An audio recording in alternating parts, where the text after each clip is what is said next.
5 kun erimga 2 soat qizimga siqildim. Yig'i sig'idan hech qanaqa foyda yo'qligini bilib, oldingidek harakat qilishda davom etdim. Hadeb siqilib yig'laganimdan qo'limdan hech narsa kelmaydi. O'zim kasal qilib qo'yishim aniq.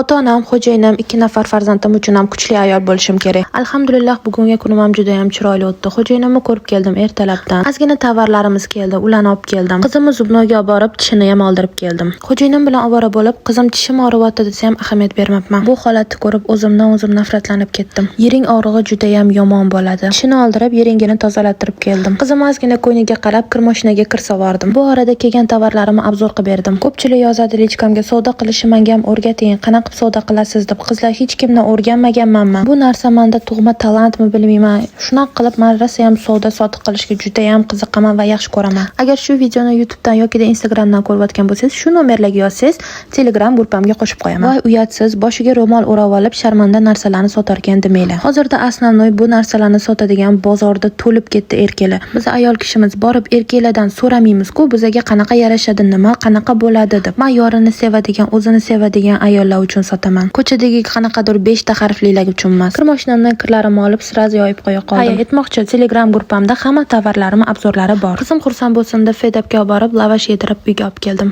Like bosish esdan chiqmasin, ha?